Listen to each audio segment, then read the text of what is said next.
नमस्कार दोस्तों, मैं बबलू कुमार आप लोगों का स्वागत करता हूं आपके अपने YouTube चैनल पर। मैं आपकी रिक्वायरमेंट को समझते हुए अग्निवीर का मैथ की क्लास लेके आ रहा हूं और बहुत ही शॉर्ट क्वेश्चन होंगे और जो सीधे सीधे एग्जाम हॉल में आपको देखने को मिलेंगे।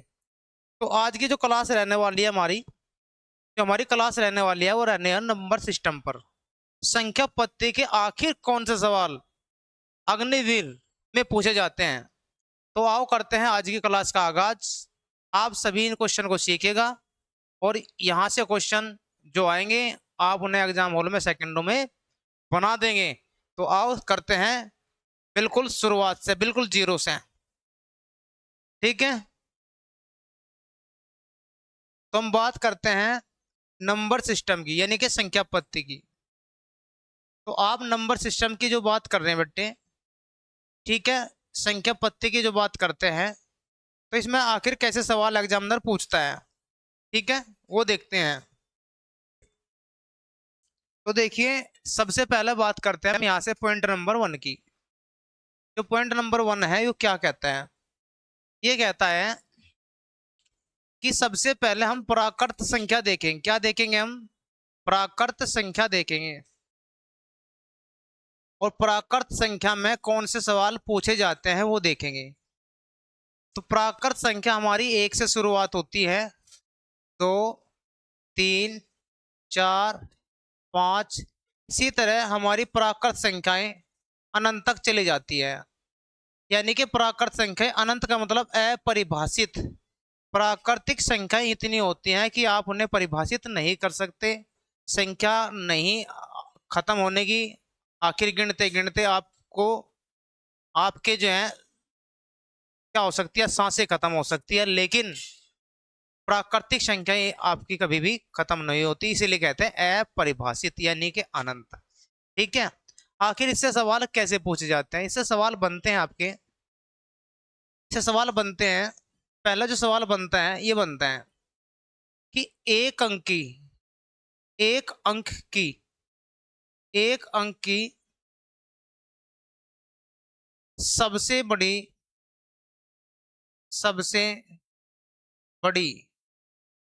संख्या पूछता है कि एक अंक की सबसे बड़ी संख्या क्या होती है, क्या होती है।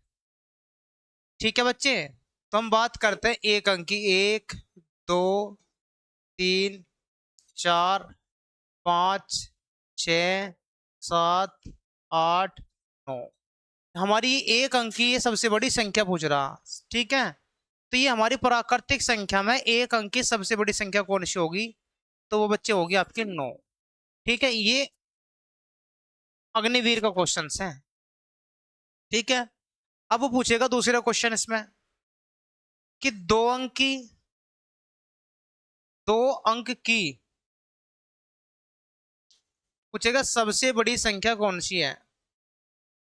सबसे बड़ी संख्या कौन सी है, कौन सी है? तो बच्चे दो अंक की हमारी जो संख्या शुरू होती है वो होती है 10 से स्टार्ट। 10 होगी, 11 होगी, ठीक है, इसी तरह 12 होगी, इसी तरह हम डैश करके जाएंगे। तो 99 पे जब हम चले जाएंगे तो हमारी दो अंक की सबसे बड़ी संख्या कौन सी होगी है? ये होगी हमारे पास दो अंक की सबसे बड़ी संख्या 99। ठीक है, आओ बात करते हैं कुछ और। इसी तरह अब सवाल इससे क्या बनेंगे बेटे? सवाल बनेंगे इससे ये वाले, 3 अंक की सबसे बड़ी संख्या, 3 अंक की। तो 3 अंक की सबसे बड़ी संख्या कौन सी होती है? बड़ी संख्या कौन सी होती है? तो आप बच्चे बात करेंगे 3 अंक की। 3 अंक की शुरुआत होती है 100 से, 101। इसी तरह हम डैश डैश करते जाएंगे तो 99, 999, ये 3 अंक की सबसे बड़ी संख्या है। ठीक है, तो बच्चे जो हमारे सवाल जो बनते हैं, इसमें जो सवाल बनते हैं वो कैसे बनते हैं आखिर? एक तो सवाल डायरेक्ट पूछ लेता है कि आप जो है एक अंक की सबसे बड़ी संख्या बताइए, तो बता सकते हैं आप 9 होती है। फिर आपसे पूछ सकता है कि 2 अंक की सबसे बड़ी संख्या बताइए, तो आपको बताना है 99। फिर आपको पूछ सकता है 3 अंक की सबसे बड़ी संख्या बताइए, तो इसका कुछ नहीं करना, आपको 3 9 9 के बता दें, यानी 999। अब इससे जो थोड़ा अपर लेवल का जो सवाल बनता है बच्चे, मेरे प्यारे बच्चे, तो बनता है कि 2 अंक की सबसे छोटी संख्या कौन सी होगी। तो हम बात करते हैं 2 अंक की सबसे छोटी संख्या कौन सी होगी आपके पास। ये हमारे पास 2 अंक की सबसे छोटी संख्या है। इसी तरह वो पूछ सकता है 3 अंक की सबसे छोटी संख्या कौन सी है, ये है।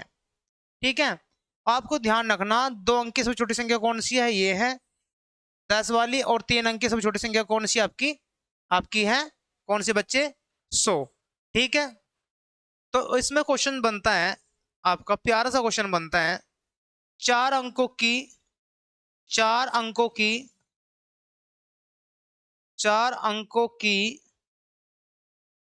4 अंकों की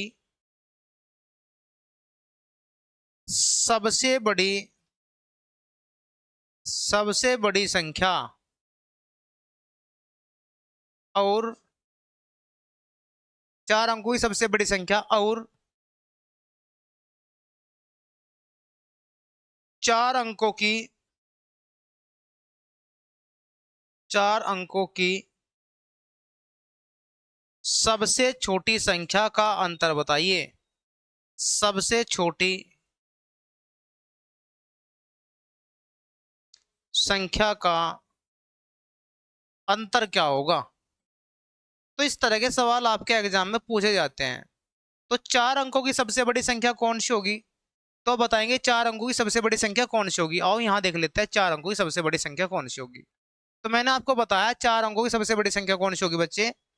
तो आप बताना 4 9 9 के होंगे, कौन से होंगे भाई, 9 से, है ना। 4 9 9 के लिख लेना बस, 4 9 9। ठीक है, अब 4 अंकों की सबसे छोटी संख्या बतानी है, तो 4 अंकों की सबसे छोटी संख्या बतानी है, 3 जीरो होगी इसमें, और बच्चे 1 1 होगा। ठीक है, ये आपकी 4 अंकों की सबसे छोटी संख्या होगी। अब इसको बताना है अंतर। हटाइए, 9 आ जाएगा, 9 आ जाएगा, 9 आ जाएगा, और यहाँ पर बच्चे कितना बचेगा, 8। तो इस तरह के सवाल आपकी प्राकृतिक संख्याओं से एग्जामिनर में प्री एग्जाम में पूछे जाते हैं। ठीक है, ये आर्मी का क्लास है, और आर्मी में जो अग्निवीर जीडी के जो बच्चे हैं वे इस क्लास को देखें। ठीक है, तो चलिएगा नेक्स्ट क्वेश्चन की ओर बढ़ते हैं। तो ये हमारी स्लाइड से क्वेश्चन, इस पे हमारी प्राकृतिक संख्याओं से क्वेश्चन बनने की पूरी पूरी संभावना होती है। अब हमारे सवाल इसमें थोड़े से और बनते हैं। ठीक है, थोड़े से वो कौन से बनते हैं बच्चे, वो देखिए जरा। वे बनते हैं आपके, यहां से शुरू करें, 1 प्लस के 2 प्लस के 3 प्लस के 4 प्लस के 5 प्लस के डैश डैश डैश 10 तक योग पूछता है। क्या पूछेगा, आपसे पूछेगा, आपसे क्या पूछेगा, आपसे पूछेगा प्रथम 10 प्राकृतिक संख्याओं का योग क्या होगा। तो आप बताएंगे प्रथम 10 प्राकृतिक संख्याओं का योग। ठीक है, तो आपको क्या करना है बच्चे, इसमें करना है जो लास्ट की संख्या है उसमें 1 बढ़ा देना है। ठीक है, क्यों बढ़ाते हैं, क्योंकि डिफरेंस बच्चे कितना का होता है, 1 1 का होता है, इसलिए 1 बढ़ता है, और बट्टे में क्या करना है, 2 करना है। ठीक है, तो इसको हल करना है बस। इसको हल करेंगे तो सवाल का आंसर आ जाएगा। 2 से कौन कटेगा बेटे, 10 कटेगा, न कि 11। अब इन दोनों की गुणा कर देंगे, 11 गुणा 5 कर देंगे, जो कि आंसर आ जाएगा आपका कितना बच्चे, 55। ठीक है, इस तरह के सवाल पूछे जाते हैं एग्जाम में। अब इसमें एक सवाल और बन सकता है, प्रथम 100 प्राकृत संख्याओं का औसत, संख्याओं का औसत, औसत नहीं, पहले योग ही निकाल लेंगे, संख्याओं का योग निकाल लेंगे। ठीक है बच्चे, औसत बाद में देखेंगे, संख्याओं का योग। तो हमारी जो पहली 100 प्राकृत संख्या रही होगी वो 1 से स्टार्ट हुई होगी, प्लस में 2 रहा होगा बच्चे, प्लस में 3 रहा होगा, 4 रहा होगा, प्लस में इसी तरह हम कहाँ पर गए होंगे, 100 पर गए होंगे। ठीक है, प्लस करते हुए तो मैंने देखा कि अंतर कितने का बच्चे, इसमें एक एक का है, तो लास्ट की संख्या में कितना बढ़ाना है, 100 में हमें बस 101 बढ़ा के क्या कर देनी है बच्चे, हमें 2 से इसको हल भाग दे देना है ना। अब 2 से इसको भाग देंगे तो ये कितना जाएगा, 50 बार जाएगा, और 50 की और 101 की गुना पूछ लेगा आपसे वो। तो जीरो पहले लगा लेंगे, ये जीरो आपने पहले लगा ली, 5 की गुणा करेंगे, 5 एकम 5, 5 जीरो 5, सॉरी 5 जीरो 0 और 5 एकम 5। ये लास्ट सवाल होता है इस तरह के पूछने का, ठीक है। तो ये हमारी प्राकृतिक संख्याओं पे जो हमारे सवाल बनते हैं, यहाँ से ये क्वेश्चन बनते हैं। अब बात आती है कहीं पे, तो बच्चे बात आती है पूर्ण संख्याओं पे। अभी इसमें प्राकृतिक संख्याओं पे कभी कभी एक छोटा सा प्रश्न और बन जाता है, औसत वाला, वो लास्ट है इसमें प्राकृतिक संख्याओं पे, औसत वाला, ठीक है।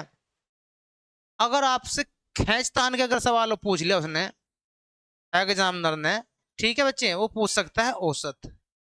तो क्या पूछ सकता है बच्चे, वो पूछ सकता है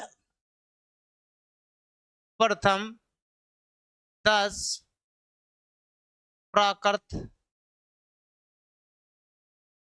संख्याओं का औसत। बिल्कुल खत्म करेंगे आज की क्लास में संख्या पत्ते का चैप्टर, ठीक है।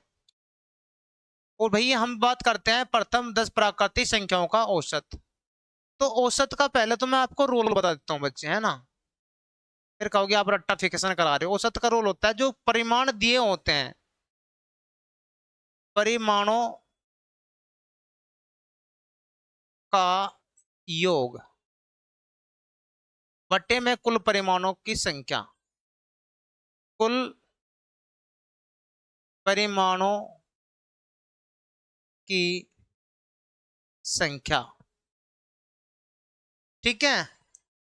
ये इसका रूल है, लेकिन आपको रूल पे नहीं जाना, आपको सवाल देखना, सवाल एग्जाम हॉल में कैसे होगा, ठीक है। ये पेन बंद कर दो परले वाला।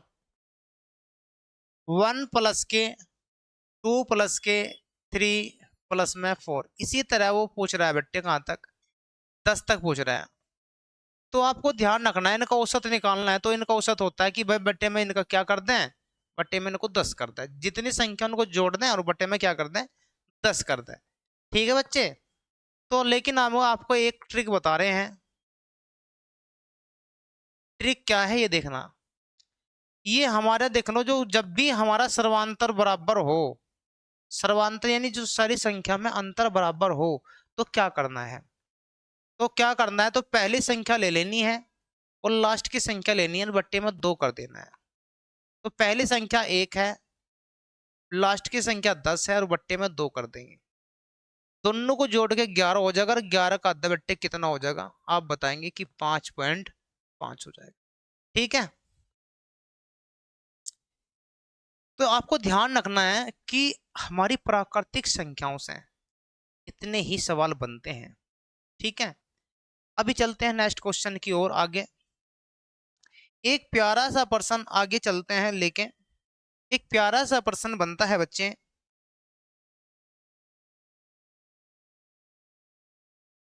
अंकित मान, अंकित या मैं कह सकता हूं जातीय मान, क्या कह सकते हैं हम, अंकित मान या जातीय मान कह सकते हैं, ठीक है बच्चे।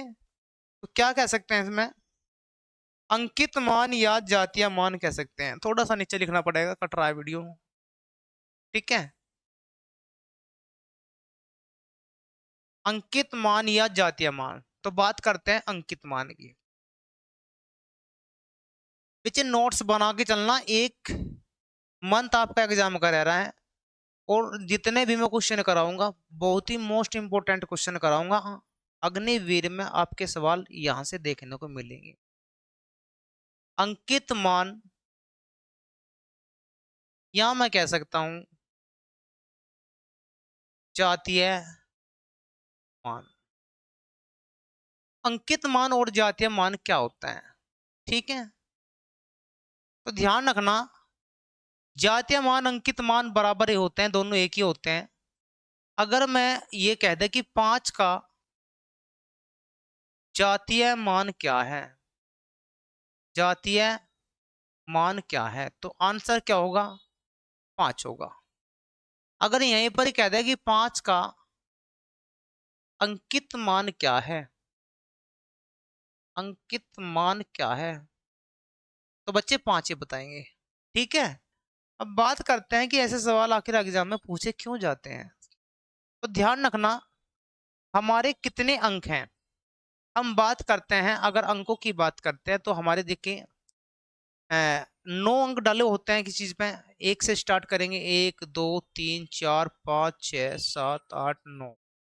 इस 9 में इनकी जाति है, अगर मैं कहूं आपको 9 लिख के दिखाओ, तो मैंने कहा उस जाति पे आप सीधे सीधा आपका दिमाग क्या करेगा बच्चे, पूरे जो प्राकृतिक संख्या है सुधा सुधा आपके दिमाग में आएगा कि 9 क्या है, उसका जाति है, वो जाति इसकी 9 है। अब 9 को आप 6 तो लिख नहीं सकते, 9 को आप 8 तो लिख नहीं सकते, तो 9 को 9 ही लिखा जाएगा, तो वो उसका जातीय मान हो गया। ठीक है। उसका वो अंकित मान होगा, उसका मतलब उस चीज से वो पहचाना जाता है। ठीक है। तो इसी तरह बच्चे आपको ध्यान रखना है, जिसका भी जातीय मान पूछेगा, जिसका भी अंकित मान पूछेगा, बच्चे वही होगा। ठीक है। चलिए, अब क्वेश्चन जैसे मैं लेके आ रहा हूँ, क्वेश्चन आखिर कैसे आते हैं आपके एग्जाम में। क्वेश्चन आते हैं जैसे 7,583 लिख लेता हूँ, 7,583। ठीक है। अगर मैंने कहा इस सवाल में कह दिया कि भैया 8 का जातीय मान बताओ, जातीय मान बताओ, तो आपको क्या बताना है, 8 का जातीय मान 8 ही बताना है। ठीक है। अगर इसी क्वेश्चन में पूछ लिया 7 का 7 का अंकित मान बताओ, अंकित मान बताओ, तो आप क्या बताएंगे बच्चे, तो 7 ही बताएंगे। तो यहां से भी आपके क्वेश्चन पूछे जा सकते हैं और बनते हैं यहां से क्वेश्चन। अब बात करते हैं थोड़ी सी और, अब बात आती है बच्चे किस पे, बात आती है स्थानीय मान पे। स्थानीय मान, स्थानीय मान की बात करेंगे बच्चे। स्थानीय मान क्या होता है, जिस स्थान पे जिस स्थान पर वो अंक रखा है, जिसकी वैल्यू है, वही आपका स्थानीय मान होता है। ठीक है। अब बात करते हैं जैसे 9,543, ये एक संख्या है। क्या बच्चे, ये एक संख्या है, या एक क्या है, संख्या है। इसमें पूछा गया है कि आप बताओ 4 का स्थानीय मान।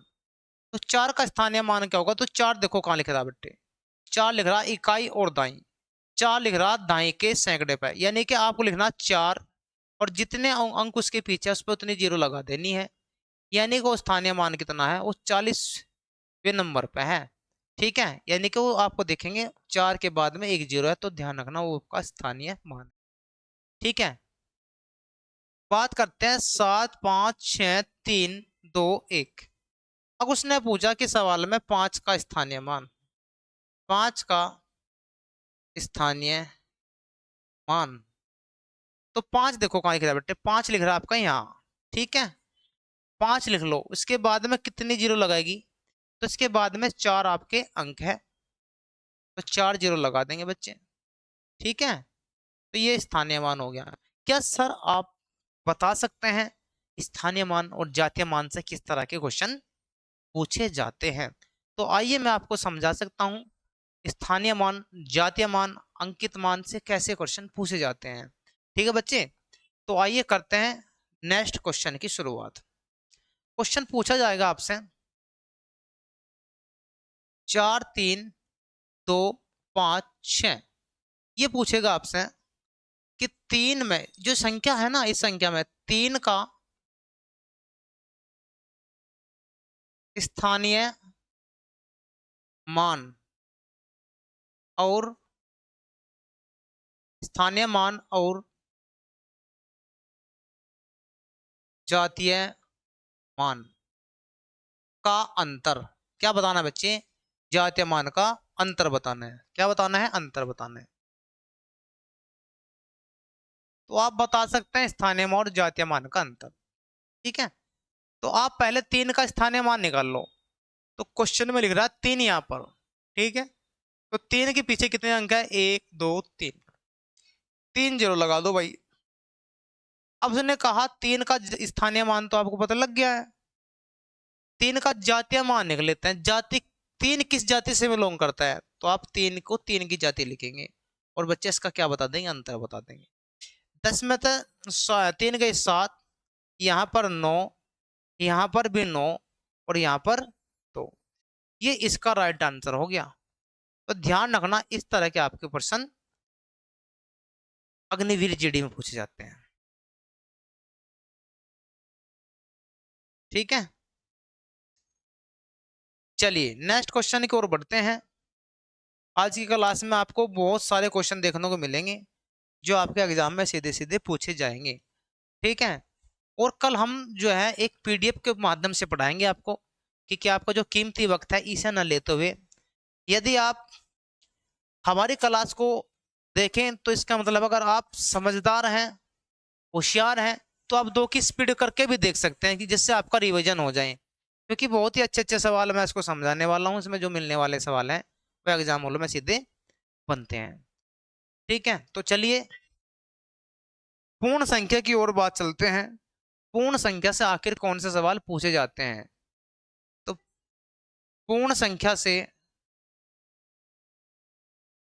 कौन से सवाल बनते हैं? तो बच्चे पूर्ण संख्या हमारी 0 से स्टार्ट होती है। ठीक है, 1 2 3 4, ये हमारी पूर्ण संख्या है। ठीक है, और ये यहाँ पर चल जाएगी अनंत तक बनते हुए। कहाँ चली जाएगी? अनंत तक। तो ध्यान रखना, पूर्ण संख्या किससे स्टार्ट होती है? 0 से स्टार्ट होती है। ठीक है, तो हम इसमें क्या किस तरह के क्वेश्चन बन सकते हैं? तो इसमें इस तरह के क्वेश्चन बनते हैं। पहला क्वेश्चन जो बिल्कुल दहला देने वाला क्वेश्चन है, प्रथम 10 पूर्ण संख्याओं का गुणनफल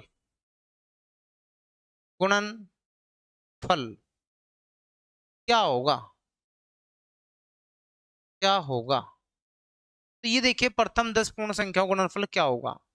तो पहली संख्या क्या होगी? 0 होगी। फिर 1 लिखेंगे, गुणा करके 2 लिखेंगे, गुणा करके 3 लिखेंगे, गुणा करके इसी तरह बेटे हम जाएंगे 10। तो अगर हम इसकी गुणा करनी शुरू कर दें तो इसका आखिर गुणनफल क्या होगा? तो आपको बताना कि 0 होगा, यानी कि 0 होगा। ध्यान रखना, क्या होगा बच्चे? 0 होगा। अब देखो, ज्ञात है, क्या ज्ञात है? ज्ञात है यदि 0 की किसी संख्या में गुणा कर दें, किसी भी संख्या में गुणा कर दें तो क्या होगा? 0 होगा। ज्ञात है अगर किसी संख्या में 0 की गुणा करते 0 होगा। ज्ञात है अगर 0 को किसी संख्या से भाग दे दें, किसी भी संख्या से भाग दे दें तो क्या होगा बच्चे? 0 होगा। ये आपको ध्यान रखना है। ये थोड़ा सा बात है इनका। अगर ध्यान रखना, किसी संख्या को 0 से भाग दे दें तो क्या होगा? आंसर आपका अपरिभाषित होगा। ठीक है, जैसे हम बात देखते हैं यहाँ पर, ये बात आपको थोड़ी सी समझ में नहीं आई होगी तो मैं इसे सत्यापन कर देता हूँ। मान लीजिएगा आप 5 को 0 से भाग दे रहे हैं। ठीक है, तो 0 से भाग दे रहे हैं तो आप क्या करोगे? 0 का पाड़ा पढ़ोगे, 0 का पाड़ा पढ़ेंगे कि इससे 5 से कम आ जाए। तो 0 एकम क्या करेंगे? 0 करेंगे, तो क्या बचेगा? 5 बचेगा। ठीक है बच्चे, फिर 0 दूनी भी हम क्या करेंगे? 0 करेंगे, तो क्या बचेगा? 5 बचेगा। 0 तिया भी हम क्या करेंगे? 0 करेंगे, क्या बचेगा? 5 बचेगा। 0 सत्ते भी क्या करेंगे हम? 0 करेंगे, क्या बचेगा? 5 बचेगा। 0 नौवा भी हम क्या करेंगे? 0 करेंगे, क्या बचेगा? 5 बचेगा। ये 5 बचता ही रहेगा, ठीक है। तो इसे हम कहेंगे अपरिभाषित। क्या कर सकते हैं हम? अपरिभाषित कर सकते हैं। ठीक है, थोड़ा सा बेसिक है, थोड़ा ध्यान रखना। अब क्वेश्चन कहाँ से बनने वाले हैं? एक तो क्वेश्चन पूर्ण संख्या से बच्चे बनाइए क्वेश्चन, ठीक है। आशा करता हूँ कि समझ में आ गया होगा, और कहीं ना कहीं आपके एग्जाम में आएगा तो आपसे कर देंगे। अब बात आती है प्रथम 10 पूर्ण संख्या, पूर्ण संख्याओं का योग। क्या बताना है? प्रथम 10 पूर्ण संख्याओं का योग बताना है। तो प्रथम 10 पूर्ण संख्या का योग करने वाले हैं हम। तो क्या करेंगे देखिए, तो 0 प्लस के 1 प्लस के 2 प्लस के 3 प्लस में डैश डैश डैश 9। फिर लास्ट तक जो हमारी जो संख्या आएगी 10वीं, वो क्या आएगी बच्चे? 9 आएगी, ठीक है। तो इसको जोड़ना है बच्चे, तो कैसे जोड़ेंगे? तो जोड़ेंगे देखिए, 9 × 10, क्योंकि लास्ट की संख्या है। बट्टे में क्या करेंगे? 2 करेंगे, ठीक है। और यहां पर क्या कर देंगे? भाग करेंगे 5 को, और 9 × 5 कितना हो जाएगा आंसर आपका? 45। तो आपको ध्यान रखना है, ऐसे सवाल एग्जाम में बनते हैं। अब यहां से देखो कितनी संख्या लिख दिया वो भाई, वो आपको कह रहा है कि 10 पूर्ण संख्याओं का क्या बताना है? 10 पूर्ण संख्याओं का आपको बताना है योग। तो 10 पूर्ण संख्या का योग कैसे होगा? तो 10 पूर्ण का मतलब एक कम, तो एक कम कर दो भाई, और बट्टे में 2 कर दो। यहां से भाग करेंगे 5, और 5 × 9 करेंगे, तो आंसर फिर भी कितने आने वाला है? 43, ठीक है। ये याद रखना है। पहला सवाल इस पे यही बनता है, जो कि अब बहुत ज्यादा इंपॉर्टेंट है एग्जाम की दृष्टि से। फिर दूसरा सवाल क्या बनता है इसमें? एक सवाल और बनता है, वो बनता है प्रथम 10 पूर्ण संख्याओं का औसत। क्या बताना है भाई? औसत बताना है। तो पहली संख्या पूर्ण संख्या क्या होगी? 0 होगी। फिर लास्ट की संख्या क्या होगी? इस वाली इससे अगली होगी 1, फिर 2। तो लास्ट में तो जो 10वां पूर्णांक पड़ेगा वो 9वां पड़ेगा। यहाँ पर बच्चा क्या गलती करता है? लास्ट में 10 लिखता है, जो कि गलत हो जाता है। तो वो आपको तरीका बताया था मैंने, पहली संख्या लास्ट की संख्या बाई 2 करेंगे। तो पहली संख्या 0 है, 0 में 9 जोड़ देंगे, और बट्टे में क्या करेंगे? 2 करेंगे। अब 9 का आधा कितना होता है बच्चे? तो 9 का आधा बताएंगे आप 4.5, ठीक है। ये भी सवाल एग्जाम हॉल में बनता है, और बहुत ही प्यारा सवाल है, ध्यान रखें। प्राकृतिक संख्या देखी, पूर्ण संख्या देखी, अब आते हैं पूर्णांक पे। क्या आते हैं? पूर्णांक से आते हैं। अपूर्णांक से सवाल कैसे बनते हैं? तो बात करते हैं पूर्णांक की। क्या बात करते हैं? पूर्णांक की। तो पूर्णांक देखो क्या है, जिसमें माइनस के भी होते हैं, प्लस के भी होते हैं, और न माइनस के और न प्लस के, ये भी होते हैं। तो 0 लिखी, 0 से इधर जाएंगे आप, दाएं तरफ जाएंगे तो क्या होगा? आप सारे प्लस के मिलेंगे, प्लस का 1, प्लस के 2, प्लस के 3, प्लस के 4, और प्लस में डैश डैश करते चले जाएंगे आप अनंत तक। अब 0 से इधर तो आ नहीं सकते, क्योंकि हम हमारा जो लिखने का क्रम है वो क्या है भाई? वो है बाएं से दाएं। तो इधर से कहीं से संख्या आ रही होगी माइनस की, ठीक है। ये माइनस की संख्या आ रही है, जैसे -5, -4, -3, -2 और -1। अब ये हमारे क्या है? ये सारे हमारे पूर्णांक हैं।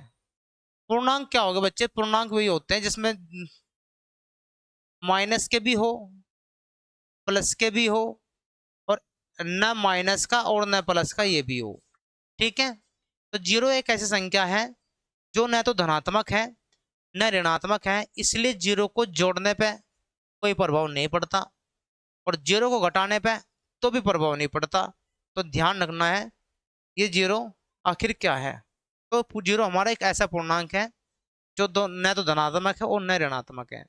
अब क्वेश्चन बनता है, जैसे आप बात करते हैं जीडी की बात कर रहे हैं, तो इसमें प्रश्न कैसे बनेगा, है ना, अग्निवीर की। तो क्वेश्चन बनेगा जैसे -17 से अगली संख्या क्या है। -17 से अगली संख्या क्या है, अगली संख्या क्या है। तो ऐसे प्रश्न बनते हैं आपके अग्निवीर से संबंधित। -17 से अगली संख्या क्या है, तो आप बताएंगे -17 से अगली संख्या है बच्चे, तो बताएंगे -16। ये इस तरह के प्रश्न आपके पूछे जाते हैं।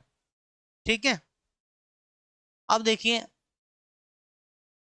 ये हमारा पूर्णांक है, और पूर्णांक में आपने देखा प्लस के, माइनस के, और न प्लस का और न माइनस का, ये भी आपने देखा। ठीक है, अब क्वेश्चन ये भी बन जाता है कभी कभी कि -5, -8, 0 और भैया 1, इनको आरोही क्रम में सजाएं। कैसे सजाएं? आरोही, आरोही क्रम, ये पूछ लेते हैं। आरोही क्रम क्या होगा? तो आरोही क्रम होता है बच्चे बढ़ता क्रम। क्या होता है? बढ़ता क्रम। आरोही क्रम होता है आपका बढ़ता क्रम। ठीक है, जैसे कि आप सीढ़ियों पे चढ़ते हैं ना, तो ये हमारा आरोही क्रम होता है ऐसे। ठीक है, तो आरोही क्रम होता है बढ़ता क्रम। सबसे छोटी संख्या देखनी है इसमें, तो इसमें सबसे छोटी संख्या क्या है? तो सबसे छोटी संख्या देखेंगे, तो सबसे छोटी संख्या आप इनमें से कौन सी बताएंगे? तो बताएंगे कि -8 वो सबसे छोटी संख्या है। फिर उससे बड़ी कौन सी है? तो बताएंगे -5। फिर उससे बड़ी कौन सी है? 0। और फिर उससे बड़ी कौन सी है? 1। तो ध्यान रखना, इस तरह के भी क्वेश्चन एग्जाम में पूछे जाएंगे। ठीक है, क्लास को नोट करते रहना, और आपका एग्जाम में यकीन मानो ऐसे ही सवाल आते हैं। ठीक है,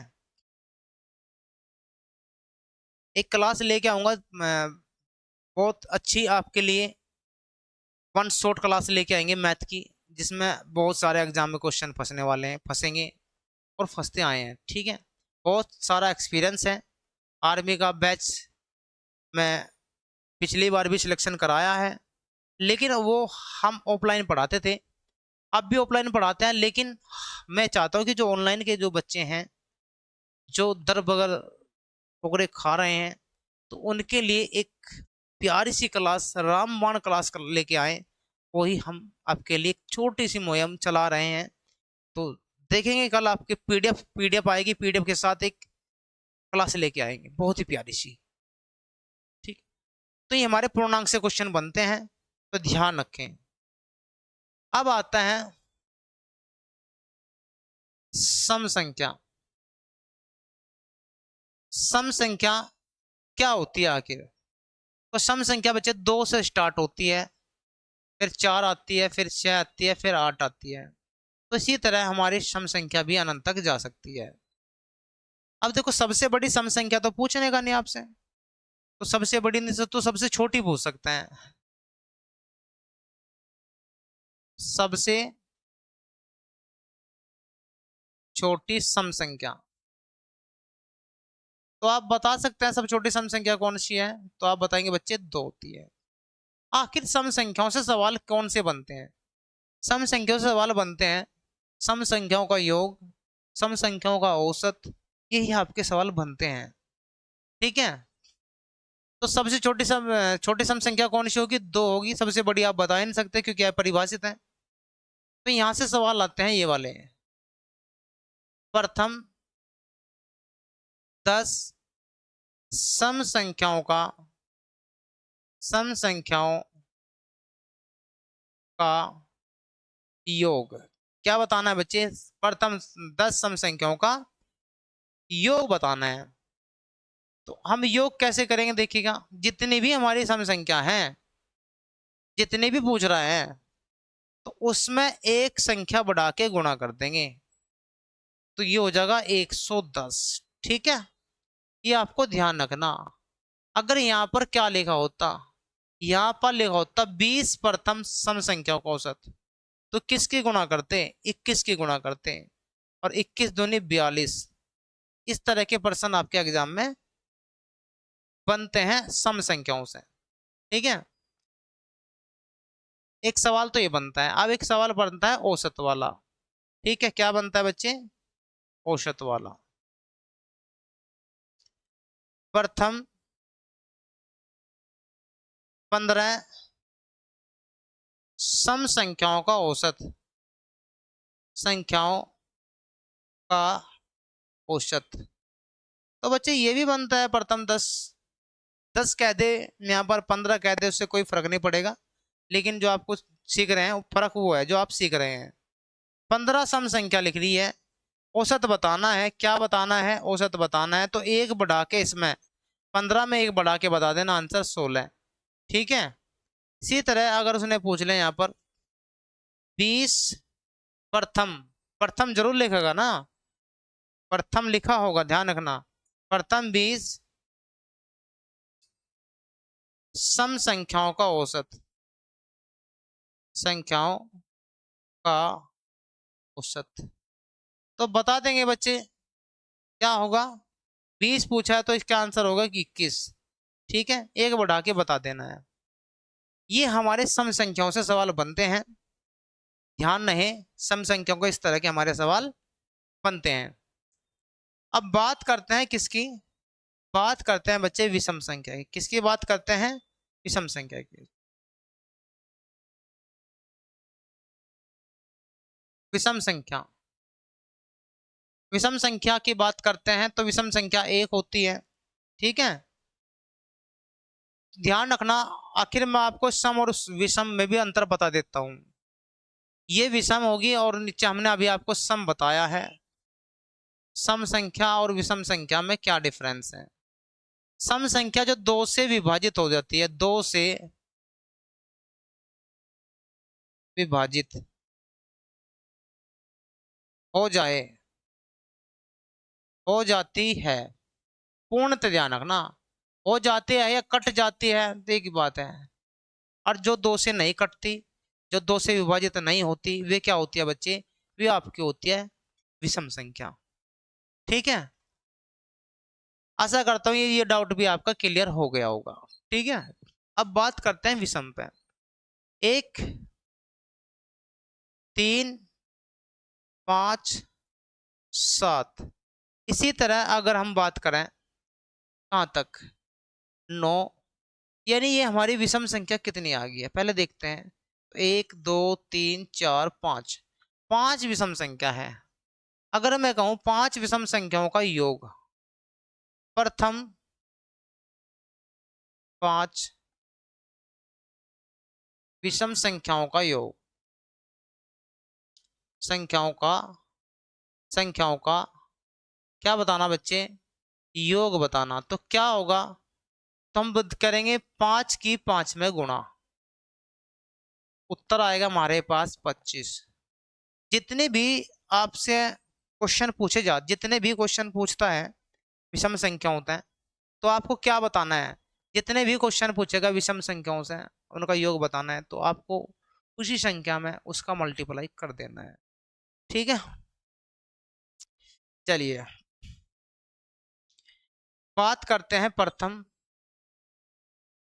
20 विषम संख्याओं का योग। तो क्या करेंगे? 20 की 20 में गुणा कर देंगे बच्चे, 20 की 20 में गुणा कर देंगे और योग आ जाएगा बच्चे कितना? 400। ध्यान रखें, इस तरह के सवाल आपके एग्जाम में बनने की पूर्णतः संभावना है। अब इसमें जो नेक्स्ट सवाल बनता है, प्रथम 20 विषम संख्याओं का औसत, औसत क्या बनेगा बच्चे?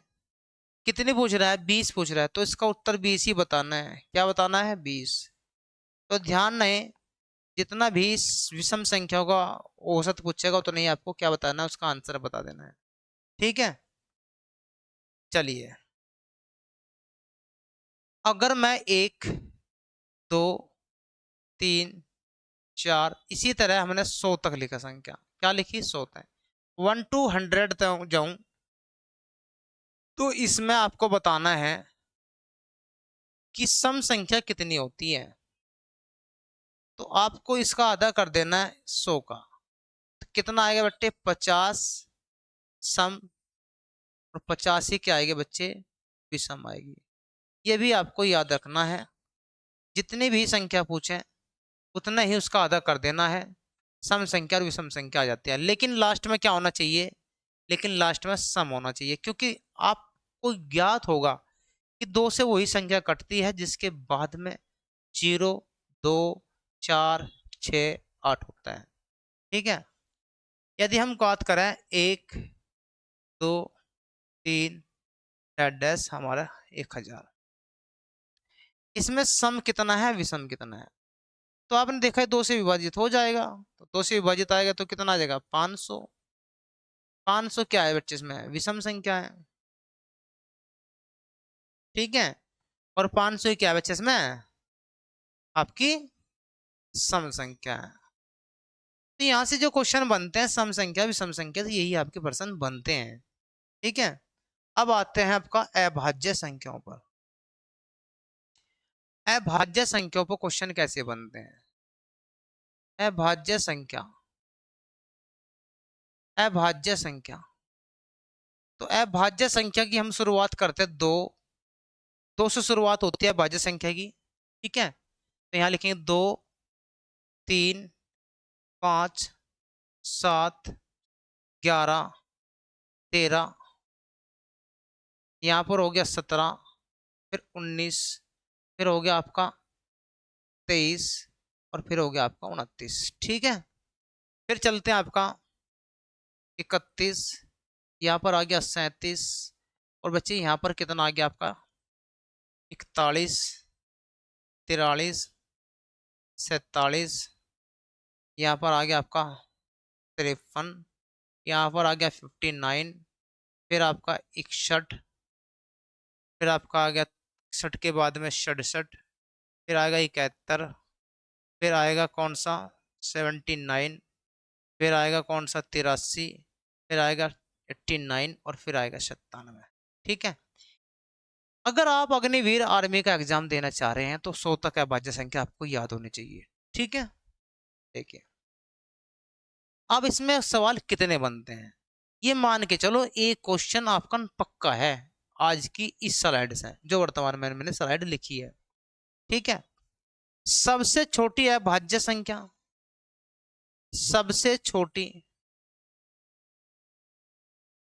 अभाज्य संख्या, अभाज्य संख्या कौन सी है? तो सबसे छोटी अभाज्य संख्या बतानी है तो आप कौन सी बताएंगे बच्चे? 2 बताएंगे। एक पर्सन, ये एक अंक की, एक अंक की अभाज्य संख्या कितनी है? एक अंक की अभाज्य संख्या कितनी है? कितनी है एक अंक की अभाज्य संख्या? तो यहाँ पर हमारे देखेंगे आप यहाँ तक, यहाँ लोगों को क्या है? हमारा एक अंक है। कि 2 भी एक अंक होता है, 3 भी एक अंक होता है, 5 भी एक अंक होता है, 7 भी एक अंक होता है। तो कितनी हमारे पास है एक अंक की अभाज्य संख्या? तो आप आंसर बताएंगे 4। अरे रट्टे मार लेना मेरे भाई, सवाल ऐसे ही आएंगे, ध्यान रखना। रट्टे मार के चले जाना तो इस क्लास में इससे फालतू सवाल नहीं आएंगे। ठीक है। आप पूछेगा 2 अंक की सबसे बड़ी अभाज्य संख्या, 2 अंक की। तो 2 अंक की सबसे बड़ी अभाज्य संख्या, अभाज्य संख्या तो बता देंगे 2 अंक की सबसे बड़ी अभाज्य संख्या। इसमें बताने में क्या है बच्चे? आप बता देंगे 97। ये लिख रहा है 97, 2 अंक की सबसे बड़ी अभाज्य संख्या। अगर यहाँ पर 3 अंक की सबसे बड़ी अभाज्य संख्या पूछेगा तो 97 लगा देना 3 अंक में भी। 3 3। ठीक है। आप समझे नहीं, बाद में 97 आएगा। 3 अंक की, 3 अंक की, ठीक है, 3 अंक की सबसे बड़ी अभाज्य संख्या।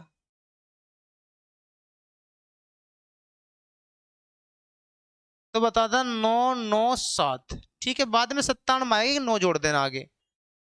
अभी आगे और है भाज्य संख्या सवाल, क्योंकि इंपॉर्टेंट है बच्चे, ये एग्जाम की दृष्टि से है। चलिए नेक्स्ट स्लाइड इस पे ही है और आपकी यही स्लाइड चलती रहेगी। चलिए, अभाज्य संख्याओं के कितने गुणनखंड होते हैं? अभाज्य